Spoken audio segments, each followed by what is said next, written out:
भगवत गीता के ये 30 उपदेश आपको अपनी जिंदगी में हर जगह पर बहुत काम आएंगे। जिंदगी की हर मुश्किल में आपको राह दिखाएंगे। ये दिव्य उपदेश, ये बातें जानना समझना आपके लिए बहुत जरूरी है। इसीलिए इन 30 उपदेशों को आप आखिर तक जरूर सुने। गीता का सबसे पहला उपदेश यह है कि आपके सारे दुखों का कारण किसी को अपना मानना है। आप कभी गौर करना, आपकी जिंदगी के सारे दुख, सारी तकलीफें, सारी चिंताएं वहीं से आती है जहां आपका अपनापन होता है कि ये मेरा है, ये मेरा अपना है। वहीं से आपकी जिंदगी में दुख आना शुरू हो जाते हैं। एक व्यक्ति के पास एक बहुत बड़ा महल था। उसने जिंदगी भर की सारी संपत्ति लगाकर उस महल को बनाया था। आसपास के शहरों के कई लोग उसके महल को देखने आते थे। कई बड़े बड़े सेठ उसके महल को खरीदने की कोशिश करते थे, पर वो महल उसका अहंकार था, उसकी जीने की वजह था। उसका उस महल में बहुत मोह था। एक दिन उसके महल में आग लग गई और वो कहीं बाजार गया हुआ था। जब वो घर लौट कर आया तो उसने देखा कि मेरा महल आग में जल रहा है। अपने घर को आग में जलता हुआ देखकर उसे इतना दुख हुआ। उसने कहा, अगर ये महल नहीं रहेगा तो मैं भी जिंदा नहीं रहूंगा। अगर मेरा महल ही जल रहा है तो मैं जी के क्या करूंगा। वो भी उसी आग में छलांग लगाने की कोशिश करने लगा। तो किसी ने उसे रोक लिया कि भाई, ये जो तुम्हारा महल है, इस महल का सौदा कल तुम्हारे बेटे ने किसी के साथ कर लिया है। जब उसे पता चला कि ये महल अब मेरा नहीं रहा, किसी और का हो चुका है, तो उसकी सारी चिंता खत्म हो गई। जैसे और लोग उस जलते हुए महल को देखकर तमाशा देख रहे थे, वैसे ये भी खड़ा हो गया। इतनी ही देर में उसका बेटा आया। वो अपने बेटे को देखकर बहुत प्रसन्न हुआ। उसे आशीर्वाद देने लगा कि तेरे जैसा बेटा तो बहुत भाग्यों से मिलता है। तूने तो मेरी जिंदगी बचा ली। आज इस घर में आग लगी है और तूने कल ही इसका सौदा कर दिया। वो अपने पिताजी से कहने लगा कि पिताजी, मैं इस महल के सौदे के लिए बात तो करने गया था, पर सौदा अभी पक्का हुआ नहीं है। जब उसके पिता ने यह सुना कि अभी इस महल का सौदा हुआ नहीं है, तो वो फिर फूट फूट के रोने लगा, फिर अपनी छाती पीटने लगा। महल वही है, इंसान वही है, लेकिन जब महल मेरा है तब वो दुख भी देता है, खुशी भी देता है। लेकिन जब वो मेरा नहीं है, उससे मेरा कोई रिश्ता नहीं है, तो सारे दुख ही खत्म हो जाते हैं। ऐसे ही जिंदगी में जब किसी जगह को, किसी इंसान को, किसी रिश्ते को, किसी काम को हम अपना मान लेते हैं, मेरा मान लेते हैं, तो वहीं से ही सारे दुखों की शुरुआत होती है, वहीं से हर तकलीफ की शुरुआत होती है। तो श्रीमद् भगवत गीता का पहला उपदेश यही है कि आप जैसे ही किसी को अपनी जिंदगी जीने की वजह मान लेते हो कि इसके बिना तो मैं जी ही नहीं सकता, तो वो चीज, वो इंसान, वो काम आपको बहुत दुख देता है।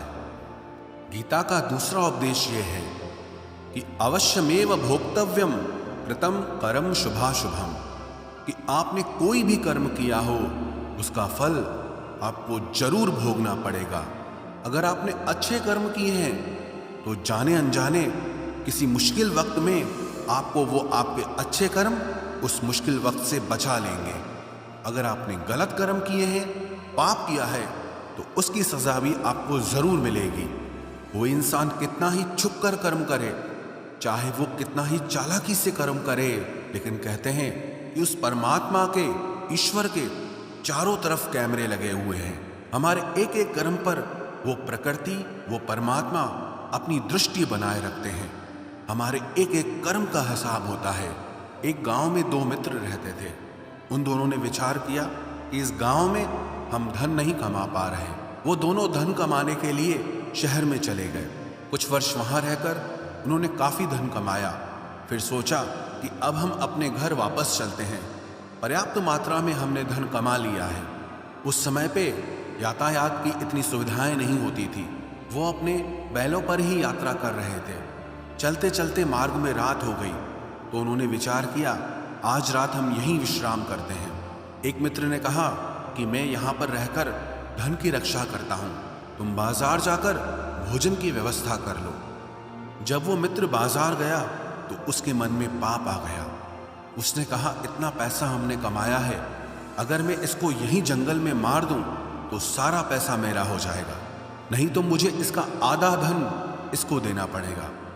मन में ये खोट आने पर उसने अपने मित्र के खाने में जहर मिला दिया, और जब वो खाना लेकर के अपने मित्र के पास गया, उसका मित्र वो जहर वाला खाना खाकर वहीं पर उसकी मृत्यु हो गई। वो व्यक्ति सारा धन लेकर के अपने घर वापस आ गया। फिर उसके घर में एक पुत्र ने जन्म लिया। जब उसका बेटा पैदा हुआ तो वो बहुत बीमार रहता था। उसने अपने जीवन में जो कुछ भी धन कमाया था, उसका वो सारा धन अपने बेटे के इलाज में ही खत्म हो गया। बेटा बड़ा होता गया और इसका धन नष्ट होता गया। जब उसका बेटा थोड़ा बड़ा हो गया तो उसके पिता ने पूछा कि बेटा, तू इतना बीमार क्यों रहता है, तू ठीक क्यों नहीं होता? मैंने अपनी जिंदगी का सब कुछ तुझ पे लगा दिया, पर फिर भी तेरी तबीयत ठीक नहीं रहती। तो उसके बेटे ने बोला, कौन सा बेटा और कौन सा पिता? मैं तेरा वही मित्र हूं जिसको तूने जंगल में जहर दे के मार दिया था, लेकिन मैं अपना वही हिसाब पूरा करने के लिए तेरे पुत्र के रूप में तेरे घर में आया हूं। अब मेरा तेरा हिसाब बराबर और मेरा जीवन अब यहीं समाप्त होता है। तो गीता का उपदेश हमें यही सिखाता है, कोई अपने आप को कितना भी चालबाज समझता हो, होशियार समझता हो, लेकिन अगर उसने गलत कर्म किया है, चाहे आज नहीं तो कल उसे उसका फल भोगना ही पड़ेगा। कोई भी व्यक्ति अपने किए हुए कर्म से बिना उसको भोगे कभी छूट नहीं सकता। गीता का तीसरा उपदेश यह है कि आज में जियो, कल की चिंता करना छोड़ दो। जो भी व्यक्ति अपने बीते हुए कल या अपने आने वाले कल में खोया रहता है, वो जिंदगी में कभी खुश नहीं रह सकता। आपको जिंदगी में खुशी सिर्फ और सिर्फ तब मिल सकती है जब आप वर्तमान में जी सके, आज के आनंद को जी सके। बीते हुए कल का और आने वाले कल का कोई वास्तविक अस्तित्व नहीं होता, वो सिर्फ आपकी बुद्धि और आपके विचारों में होता है। उसकी कोई वास्तविकता नहीं होती, उसे सिर्फ आप अपने मन के अंदर और बुद्धि के अंदर जीते हैं। लेकिन जिसे आप वास्तविकता में जीते हैं, वो आपका आज होता है, वो आपका चल रहा पल होता है। अगर आप अपने मन और बुद्धि को अपने कल में अटका के रखेंगे, अपने भूतकाल और भविष्यकाल में अटका के रखेंगे, तो याद रखना आप कभी खुश नहीं रह पाएंगे। और अगर जिंदगी में खुश रहना चाहते हैं तो आज में और इसी पल में जीना सीखें। गीता का चौथा उपदेश यह है कि जो आपके साथ अधर्म करे, पाप करे, गलत करे, उसे दंड जरूर देना चाहिए। अगर आप उसे सहते हैं तो वो आपके साथ और गलत करता है। अगर आप उसे सहते हैं तो उसके पाप में आप भी भागीदार हो जाएंगे। अर्जुन श्री कृष्ण से कहने लगा कि जिनसे मैं युद्ध करने जा रहा हूं, ये सब मेरे भाई हैं, मेरे गुरुजन हैं, मैं इनके सामने कैसे हथियार उठाऊं, इनको कैसे मारूं? तो भगवान श्री कृष्ण ने अर्जुन से कहा कि जिन्हें तू अपना मानता है वो सब अधर्मी हैं, वो पाप के पक्ष में खड़े हैं, और अगर तू इनका वध नहीं करेगा, युद्ध नहीं करेगा, तो समाज में और भी पाप बढ़ेगा। क्योंकि जब कोई ऐसे पापियों को नहीं रोकता है तो ये और भी ज्यादा पाप करते हैं। ऐसे ही जब आपके साथ कोई गलत करता है, आपको चोट पहुंचाता है, दुख पहुंचाता है, और आप वो चुपचाप सहते रहते हैं, तो उससे सामने वाले को बल मिलने लगता है, वो आपको कमजोर समझने लगता है, और आपके साथ गलत करने को वो अपना हक समझने लगता है। लेकिन जब आप उसके गलत व्यवहार को, उसके अधर्म को रोक लेते हैं, उसका विरोध करते हैं, तब वो अपनी सीमा में रहना सीख जाता है। ये कलयुग है। अगर इस जमाने में आपको खुश रहना है तो आपको अपनी रक्षा खुद ही करनी होगी। कोई आपके साथ गलत करे तो उसको कभी नहीं सहना चाहिए, बल्कि उसका सामना करना चाहिए। गीता का पांचवा उपदेश यह है कि किसी से भी हद से ज्यादा मोह कभी मत करना। जिसमें भी आप सबसे ज्यादा मोह लगाओगे, देखना वो आपको जरूर रुलाएगा। मोह के वजह से ही आप किसी के पीछे मरते रहते हैं। मोह के वजह से ही आपको कई बार अपना अपमान भी सहना पड़ता है, और कई लोगों को मोह की वजह से ही अपना अपमान दिखता तक भी नहीं है, कि सामने वाला मेरी इज्जत तक नहीं कर रहा और मैं उसके पीछे मर रहा हूं। मोह आपकी आंखों पे ऐसी पट्टी लगा देता है कि आपको सच और झूठ दिखाई ही नहीं देता, आपको किसी इंसान का चेहरा दिखाई ही नहीं देता। आप जो देखते हैं, जो सुनते हैं, उसी पर यकीन कर लेते हैं, फिर चाहे आपको कितना ही दर्द मिल रहा हो। अगर आप किसी इंसान को ठीक से समझना चाहते हैं, किसी की सच्चाई जानना चाहते हैं, तो उसके लिए ये बहुत ज़रूरी है कि आप उसके मोह से जल्दी बाहर आ जाएं। वास्तविकता में रिश्ते दुख नहीं देते, आपका मोह आपको दुख देता है। जिस दिन मोह खत्म, उस दिन आपको किसी भी रिश्ते से कोई दुख नहीं मिल सकता, क्योंकि आपको फिर कोई फर्क ही नहीं पड़ेगा। गीता का छठा उपदेश यह है कि आप वो मत करो जो सब करते हैं, बल्कि वो करो जो आपके लिए सही है। स्वधर्मम निधनम श्रेय परधर्मो भयावह। श्री कृष्ण ने अर्जुन से कहा कि जो तेरा कर्तव्य है, जो तेरे लिए सही है, जो तुझे करना चाहिए, तू वो कर। तू कभी भी वो काम मत कर जो दुनिया कर रही है, क्योंकि अर्जुन श्री कृष्ण से कहने लगा कि ऐसे भयंकर युद्ध में पड़ने से अच्छा है कि मैं सन्यासी बन जाऊं। तो श्री कृष्ण ने अर्जुन से कहा कि सन्यासी बनना तेरा कर्म नहीं है, तेरा धर्म नहीं है, तू क्षत्रिय है। तेरा कर्म और तेरा धर्म यही है कि तू अधर्म का नाश करे, धर्म की रक्षा करे। ऐसे ही हर इंसान का एक अलग कर्तव्य होता है, एक अलग ही मार्ग होता है। तो कभी भी उस मार्ग पे मत जाना जहां सारी भीड़ जा रही हो। कभी भी वो काम मत करो जो दुनिया करती है, कि आजकल ये ट्रेंड हो गया है, ये फैशन हो गया है, सब करते हैं इसलिए हम भी कर रहे हैं। सारी भीड़ यही काम कर रही है इसलिए हम भी यही कर रहे हैं। अगर आप वो करोगे जो भीड़ कर रही है, तो आप भी उसी भीड़ में कहीं खो जाओगे। लेकिन अगर आप वो करोगे जो आपके लिए सही है, जो आपकी प्रतिभा है, तो दुनिया की सारी भीड़ में भी आप सबसे अलग नजर आओगे। गीता का सातवां उपदेश यह है कि जिंदगी में धोखा अपने ही देते हैं, क्योंकि उनको आपकी कमजोरियों का पता होता है। बाहर वाला आपको धोखा नहीं दे सकता, क्योंकि उसको आपके बारे में पता ही नहीं है कि आपको चोट कहाँ पहुँचती है। लेकिन जो आपका अपना है, आपका खास है, उससे बहुत गहराई से पता होता है कि इसकी कमजोरी क्या है, क्या ऐसा करें जिससे इसको दर्द पहुंच सकता है, जिससे इसको हम नीचा दिखा सकते हैं, इसको चोट पहुंचा सकते हैं। ये कलयुग है, इसमें बाहर वालों से नहीं, जो हमारे अपने हैं उनसे ही सावधान रहना होता है। महाभारत का युद्ध दो अलग राजाओं में नहीं हुआ, बल्कि एक ही परिवार के भाइयों में हुआ था। सब आपस में एक ही वंश के लोग थे। कितनी बार दुर्योधन ने जहर देकर के भीम को मारना चाहा, न जाने कितनी बार दुर्योधन ने पांडवों को जान से मारने की कोशिश की। वो उसका पराया नहीं था, उसका भाई था। सारी लड़ाइयां घर के अंदर ही होती है, बाहर कौन लड़ेगा हमसे? घर में ही सारे झगड़े होते हैं। तो आपको चोट सिर्फ वही लोग पहुंचा सकते हैं जो आपके अपने हैं। आपको धोखा सिर्फ वही लोग दे सकते हैं जो आपके अपने हैं। गीता का आठवां उपदेश यह है, जो इंसान अपनी रक्षा खुद नहीं कर सकता, उसकी रक्षा भगवान भी नहीं कर सकते। श्री कृष्ण ने अर्जुन से कहा, तस्मात् सर्वेषु कालेषु माम अनुस्मर युध्य च, कि हे अर्जुन, तू हर काल में मेरा स्मरण करते रहना और युद्ध भी करते रहना। अर्जुन ने श्री कृष्ण से पूछा कि ये युद्ध तो कुछ दिनों में समाप्त हो जाएगा, लेकिन आप कह रहे हैं कि तू हमेशा मेरा स्मरण करता रहे और युद्ध करते रहना। हमेशा युद्ध करने का क्या मतलब है? तो श्री कृष्ण ने अर्जुन से कहा कि ये जिंदगी ही रणभूमि है।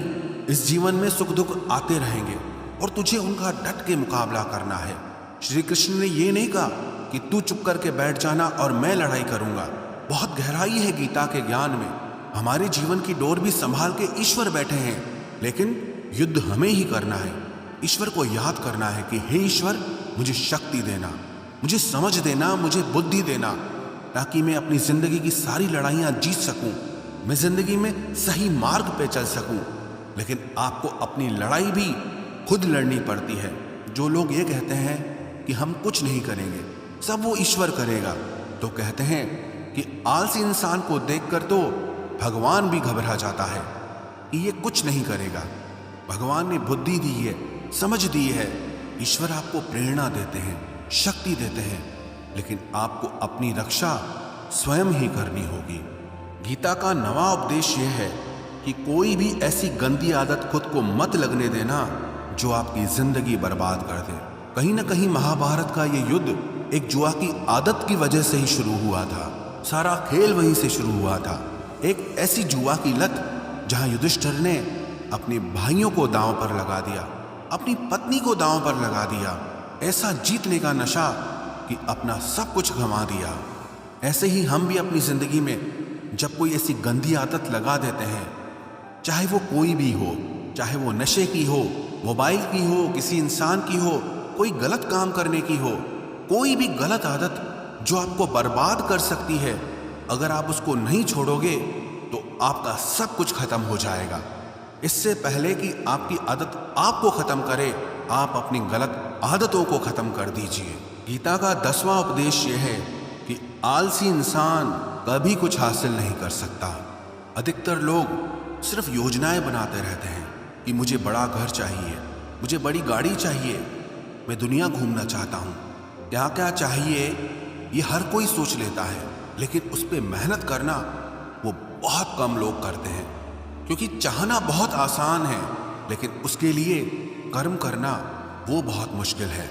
एक अच्छा फिट शरीर हर कोई चाहता है, लेकिन उसके लिए व्यायाम करना, एक्सरसाइज करना वो आपको ही करना होगा। जो इंसान आलसी बन के बैठ जाता है, ना उसे अच्छा शरीर मिलता है और ना ही अच्छा जीवन मिलता है। तो जिंदगी में अगर कुछ पाना चाहते हो ना, आलस्य को अपनी जिंदगी से जरूर दूर कर देना। आलस के चलते आपको कुछ मिलने वाला तो नहीं, लेकिन जो आपके पास है आप वो भी गंवा दोगे। गीता का 11वां उपदेश यह है कि जिंदगी में अगर खुशी चाहते हो तो मन की गुलामी का त्याग कर दो। कई लोग कहते हैं कि हम करना तो बहुत कुछ चाहते हैं, लेकिन कुछ कर नहीं पाते। पता भी सब कुछ है कि क्या करने से हमारी जिंदगी बेहतर हो सकती है, क्या चीज है जो हमको नुकसान पहुंचा रही है, लेकिन फिर भी कुछ कर नहीं पाते। समझते सब कुछ हैं, लेकिन समझकर भी, चाहकर भी कुछ कर नहीं पाते। वो इसीलिए होता है क्योंकि आप अपने मन के गुलाम बन चुके हो। अरे लोग तो अपनी जीभ का स्वाद तक नहीं छोड़ पाते, फिर कहते हैं कि हम पतले नहीं हो पाते हैं, फिट नहीं हो पाते हैं, सक्सेस नहीं मिल रही है। क्योंकि जो आपको करना चाहिए आप वो करते नहीं हैं। आपका मन सब कुछ समझकर भी आपको वो करने नहीं देता। इसलिए जिंदगी में अगर आगे बढ़ना है, मन से चलना छोड़ दो। जो आपके लिए सही है वो आपको करना ही पड़ेगा। गीता का 12वां उपदेश यह है कि जो आपका है वो आपको मिलकर ही रहेगा, और जो आपको नहीं मिला है उसके लिए रोना छोड़ दो। आप जिसके लिए जितना रोओगे वो चीज आपसे उतना दूर जाएगी, और जो चीज सच में आपकी है वो कहीं ना कहीं से आपके पास जरूर पहुंच जाएगी। इसलिए जो आपको जिंदगी में हासिल नहीं हो रहा या हासिल नहीं हुआ, उसका पछतावा करना, उसके लिए रोना आप बिल्कुल बंद कर दो। गीता का 13वां उपदेश यह है कि आप संसार से जितना प्रेम लगाओगे उतना ही जीवन में दुख और पीड़ा का अनुभव करोगे। गीता का 14वां उपदेश यह है कि जिस इंसान को बात बात पर क्रोध आता है, सुख और शांति उसके जीवन में कभी नहीं आ सकते। क्योंकि जो इंसान बहुत ज्यादा क्रोधी होता है ना, उसके सारे मित्र उसे छोड़कर चले जाते हैं। वो मन में भी कुढ़ता रहता है, वो अपने मन में भी दर्द में ही जीता है, तकलीफ में ही जीता है। ज्यादा गुस्सा करके, ज्यादा क्रोध करके जो भी आपके पास है, देखना आप उसे भी नष्ट कर दोगे। और ऐसे इंसान को शांति तो कभी मिलने वाली नहीं है। इसलिए अपनी जिंदगी में शांति चाहते हो तो बात बात पर गुस्सा करना छोड़ देना चाहिए। गीता का 15वां उपदेश यह है कि चाहे आप किसी की मदद करो या ना करो, लेकिन जानबूझकर कभी किसी का दिल नहीं दुखाना चाहिए। क्योंकि जब किसी का दिल आपकी वजह से दुखता है ना, तो याद रखना आपको भी वो दर्द एक दिन जरूर मिलेगा। क्योंकि जब आप किसी का दिल दुखाते हैं तो आपको पता नहीं चलता, लेकिन जब कोई आपका दिल दुखाता है तब आपको समझ में आता है कि दिल पर चोट लगने से कितना दर्द होता है। इसलिए चाहे आप किसी की मदद करो या ना करो, लेकिन किसी का दिल कभी नहीं दुखाना चाहिए। गीता का 16वां उपदेश ये है, जो मुश्किल वक्त में, जो दुख के समय में आपका साथ दे, सिर्फ वही आपका अपना है, बाकी सब पराए हैं। अपनेपन का नाटक करने वाले बहुत लोग होते हैं, बड़ी बड़ी बातें करने वाले बहुत लोग होते हैं कि हम आपसे बहुत प्रेम करते हैं, कोई भी दुख हो, कोई भी तकलीफ हो, हमें याद करना। लोग दुख उठाने की बात करते हैं, लोग आने जाने की बात करते हैं, हाथ मिलाना तो ठीक से नहीं जानते और दिल मिलाने की बात करते हैं। जब सच में आपकी जिंदगी में तकलीफ आएगी ना, तब आपको समझ में आ जाएगा कि आपका साथ देने के लिए कौन खड़ा है। क्योंकि उस समय पे सारे लोग भाग जाते हैं, क्योंकि लोगों को पता होता है कि ये व्यक्ति हमारे पास आया तो हमसे मदद ही मांगेगा, हमको कुछ दे नहीं पाएगा। लोग आपसे सिर्फ तभी रिश्ता रखते हैं कि आप उन्हें कुछ दे सकते हैं, आपसे उन्हें कुछ फायदा हो सकता है। लेकिन जब लोगों को ये पता चल जाता है, समझ में आ जाता है कि उनको आपसे कोई फायदा नहीं होने वाला, बल्कि उनको आपकी मदद करनी पड़ेगी, तो वो आपको दूर से ही देख के भाग जाते हैं। इसलिए जो आपके मुश्किल वक्त में आपके साथ खड़ा हो जाए, सिर्फ वही आपका अपना होता है, बाकी इस दुनिया में सब पराए हैं। क्योंकि सिर्फ अपना अपना कह देने से कोई अपना नहीं हो जाता। गीता का 17वां उपदेश यह है कि जो कुछ भी होता है अच्छे के लिए होता है, जो हो रहा है वो भी अच्छे के लिए हो रहा है, और जो आने वाले भविष्य में होगा वो भी अच्छे के लिए होगा। हालांकि ये बहुत गहरी बात है। कुछ चीजें जिंदगी में ऐसी होती हैं जो हमें लगता है कि मेरे साथ ही ऐसा क्यों हुआ, मेरे साथ ही होना था ये सब। लेकिन जब वो वक्त गुजर जाता है, एक दिन हमको समझ आता है कि अगर हमारे साथ ये सब नहीं होता तो आज हम इस मुकाम पर नहीं होते। अगर मेरे साथ ये सब नहीं होता तो शायद हमारी जिंदगी और भी बर्बाद हो सकती थी। इसलिए अगर हमको ये समझ में आ जाए कि जिंदगी में जो कुछ भी हो रहा है वो सब अच्छे के लिए हो रहा है, तो हम जीवन में हमेशा खुश रहेंगे। गीता का 18वां उपदेश यह है कि हर काम को समझदारी से करना ही योग होता है। योगः कर्मसु कौशलम। कई लोग काम तो करते हैं लेकिन उन्हें हासिल कुछ नहीं होता। बहुत लोग कहते हैं कि हम बहुत मेहनत करते हैं, तब भी जिंदगी में सफलता हासिल नहीं हो रही।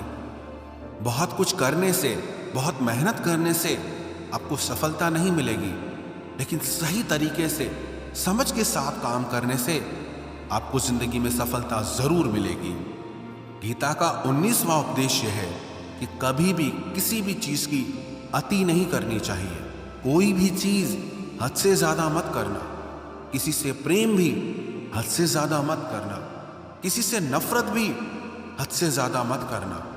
हद से ज्यादा मीठा भी खराब, हद से ज्यादा कड़वा भी खराब। हद से ज्यादा आराम भी आपको बीमार कर देगा, हद से ज्यादा खाना भी आपको बीमार कर देगा।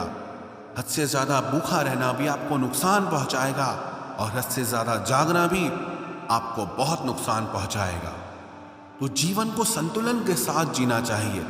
जैसे ही आप संतुलन खो देते हैं, वैसे ही आपके जीवन में दुर्घटना हो जाती है। गीता का 20वां उपदेश यह है कि जिसे आप सबसे ज्यादा महत्व दोगे, वो आपको कभी महत्व नहीं देगा। आपने कभी गौर किया कि आपका अपमान कौन लोग करते हैं? आपका अपमान सिर्फ वही लोग करते हैं जिसे आप सबसे ज्यादा महत्व देते हैं। दूसरों की इज्जत करना अच्छी बात है, पर दूसरों की अगर बहुत ज्यादा इज्जत करोगे तो उनकी नजर में आपकी ही इज्जत खत्म हो जाती है। इसीलिए किसी को भी कभी भी अपना सब कुछ नहीं बनाना चाहिए कि तुम ही मेरे सब कुछ हो। जैसे ही आप किसी को सब कुछ बना लेते हैं अपना, तो आप उसके लिए कुछ भी नहीं रह जाते। इसलिए लोगों को इज्जत उतनी ही देनी चाहिए जितना वो हजम कर सकें। हद से ज्यादा इज्जत देना आपकी ही बेइज्जती करवा सकता है। गीता का 22वां उपदेश यह है कि किसी पर भी आंख बंद करके भरोसा मत करना। जैसे महाभारत की कथा में दुर्योधन ने कितनी बार षड्यंत्र करके पांडवों को मारने की कोशिश की, आग में जलाने की कोशिश की, और वो धर्म पे चलने वाले लोग बार बार उसकी बातों में आ जाते थे। ये बात और है कि ईश्वर उनकी रक्षा कर रहे थे, पर जिसे वो अपना भाई समझ रहे थे, जिसे वो अपना सगा समझ रहे थे, जिस पे वो भरोसा कर रहे थे, वही उनकी मृत्यु करवाना चाहता था। इसीलिए भरोसा करते समय अपनी आंखें जरूर खुली रखना। गीता का 23वां उपदेश है, जिसके साथ सत्य और ईश्वर की शक्ति है, चाहे सारी दुनिया उसके खिलाफ हो जाए, लेकिन अंत में जीत उसी की होती है। श्रीमद् भगवत गीता में 18 अध्याय है, 700 श्लोक है। गीता का आखिरी श्लोक है, यत्र योगेश्वरः कृष्णो यत्र पार्थो धनुर्धर तत्र श्रीर विजयोर्भूतिर ध्रुवानी तिर्म तिर्मम। धृतराष्ट्र बार बार संजय से पूछता था कि बताओ युद्ध में कौन जीत रहा है, कौन हार रहा है, क्योंकि उसे विश्वास था कि महापराक्रमी भीष्म पितामह मेरे पक्ष में है, गुरु द्रोणाचार्य वो मेरे पक्ष में है, कर्ण मेरे पक्ष में है, तो हमें कौन हरा सकता है। लेकिन संजय ने धृतराष्ट्र से कहा कि जहां पर ईश्वर है, जहां पर सत्य है, हमेशा वही जीतता है। चाहे आपके पास कितनी भी शक्ति क्यों ना हो, लेकिन सत्य और ईश्वर जिसके साथ खड़े हो जाएं, उसे दुनिया में कोई भी नहीं हरा सकता। गीता का 24वां उपदेश है कि जीवन में लड़ाई झगड़े से बचना चाहिए, लेकिन जब बात आपके चरित्र, सम्मान और अधिकार की हो तो लड़ना भी चाहिए। अर्जुन भी महाभारत का युद्ध करना नहीं चाहता था, क्योंकि सामने उसके अपने खड़े थे, लेकिन श्री कृष्ण ने उसे उपदेश दिया कि यहां पर बात लड़ाई की नहीं है, तेरे सम्मान की है, तेरे चरित्र की है, तेरे अधिकार की है। जो द्रौपदी के साथ कौरवों ने भरी सभा में अपमान किया, उसे नग्न करने की कोशिश की, इतना बड़ा अधर्म किया, वो तुम्हें कभी नहीं सहना चाहिए। इसलिए बात जब आपके चरित्र पे आ जाए, आपके सम्मान पे आ जाए, तो चाहे वो अपना ही क्यों ना हो, आपको उसके साथ जरूर लड़ना चाहिए। गीता का 25वां उपदेश यह है, चाहे कितना भी बुरा वक्त आ जाए, लेकिन जो इंसान जिंदगी में हिम्मत नहीं हारता, वो सब कुछ हासिल कर सकता है। जब पांडव लोग जुए में सब कुछ हार गए, उनको 12 साल के लिए वनवास मिला और 1 साल के लिए अज्ञातवास मिला। वो भिक्षा करके अपनी जिंदगी को पालते थे, जंगलों में भटकते रहते थे, भयानक जानवरों के बीच, लेकिन इतना मुश्किल वक्त झेलने के बाद भी आखिरी में विजय उन्हीं की हुई, क्योंकि उन्होंने अपने अंदर में कभी हिम्मत नहीं खोई थी। ऐसे ही आपकी जिंदगी में कितना ही मुश्किल वक्त क्यों ना आ जाए, लेकिन आपके अंदर अगर हिम्मत है तो जीत आपकी ही होगी। गीता का 26वां उपदेश यह है कि जो किसी और का है उस पर कभी अधिकार मत जमाना, कभी कब्जा मत जमाना। जब शकुनी ने षड्यंत्र करके पांडवों को हस्तिनापुर से अलग करवा दिया, एक खांडव प्रस्थ का राज्य दे दिया, जहां की भूमि भी बंजर थी, जहां कुछ नहीं हो सकता था, लेकिन पांडवों ने उस शहर को इतना सुंदर बनाया, इतना वैभवशाली बनाया कि हस्तिनापुर भी उसके आगे फीका लगने लगा। और उनके उस वैभव को देख के, सुख को देख के दुर्योधन अंदर ही अंदर जलता था। उसने कई बेईमानियां करके, षड्यंत्र करके उनका वो खांडव प्रस्थ भी उनसे छीन लिया। जो चीज उसकी नहीं थी उस पर कब्जा किया। तो उसका आखिर में परिणाम यही हुआ कि जो चीज उसके पास थी वो भी उसके पास नहीं रही। इसलिए जो आपका नहीं है कभी उस पर अधिकार नहीं जमाना चाहिए। गीता का 27वां उपदेश यह है कि वही इंसान जिंदगी में सफल माना जाएगा जो अंदर से हमेशा खुश रहता है। बाहर से तो सब खुश दिखाई देते हैं, लेकिन अंदर से इंसान अशांति से भरा रहता है। बहुत पैसा कमा लिया, कामयाबी हासिल कर ली, लेकिन वो कामयाबी असली नहीं है। असली कामयाबी तब मानी जाएगी जब आपका मन खुश रहता हो। गीता का 28वां उपदेश यह है कि आप जैसा अन्न खाओगे वैसा ही आपका मन और आपकी बुद्धि होगी। आप वैसा ही कर्म करोगे, वैसा ही आचरण करोगे। सात्विक अन्न खाओगे तो आपका मन भी सात्विक होगा, सात्विक व्यवहार भी करोगे, सोच भी आपकी अच्छी होगी। तमोगुणी और रजोगुणी आहार करोगे तो आपकी बुद्धि भी वैसी होगी, आप काम भी वैसे करोगे। श्री कृष्ण ने भगवत गीता में सात्विक, राजसी और तामसी इन तीनों आहारों का विस्तार से वर्णन किया है कि क्या खाना चाहिए, क्या नहीं खाना चाहिए। पर सार यही है, जो मनुष्य सात्विकता से भोजन करता है, सात्विक भोजन करता है, उसे जीवन में शांति और सुख जरूर मिलते हैं। गीता का 29वां उपदेश है कि बुरा इंसान कभी अपनी बुराई नहीं छोड़ेगा। चाहे आप उसके साथ कितना भी अच्छा चलो, वो आपको तकलीफ देगा ही देगा। इसलिए जो जैसा है आप उसके साथ वैसा ही व्यवहार करो। बुरे इंसान के साथ आप कितना भी अच्छा बन जाओ, वो कभी अच्छा नहीं बनने वाला। दुर्योधन जंगल में पांडवों को मारने के लिए गया था, लेकिन वहां पर भीलों ने दुर्योधन को पकड़ लिया। उसका मित्र कर्ण भी उसे छोड़कर भाग गया। वो भील दुर्योधन को मार देना चाहते थे, लेकिन युधिष्ठिर अपने भाई की रक्षा करने के लिए वहां पहुंच गया, उसके जीवन की रक्षा की। लेकिन उसके बाद भी वो हमेशा पांडवों का नुकसान ही करता रहा। इसलिए अगर कोई इंसान बुरा है, उसके साथ आप ज्यादा अच्छा बनने की कोशिश मत करो। जो जैसा है आप उसके साथ वैसा ही व्यवहार करो। गीता का 30वां उपदेश है कि जो इंसान अपने कामों को समय से खत्म नहीं करता, समय की कदर नहीं करता, उसकी जिंदगी का सारा समय व्यर्थ में ही समाप्त हो जाता है। क्योंकि समय ही आपका जीवन है। अगर आप समय को व्यर्थ ही नष्ट करते रहेंगे, व्यर्थ के कामों में गंवा देंगे, तो आपको जीवन में कुछ भी हासिल नहीं होगा। अगर कुछ जिंदगी में पाना चाहते हो तो समय की कदर जरूर करना। जो भी व्यक्ति गीता के इन 30 उपदेशों को रोज सुनेगा, समझेगा, तो जिंदगी की कितनी भी मुश्किल से मुश्किल घड़ी क्यों ना आ जाए, उसे ऐसे मुश्किल समय में भी रास्ता जरूर मिल जाएगा।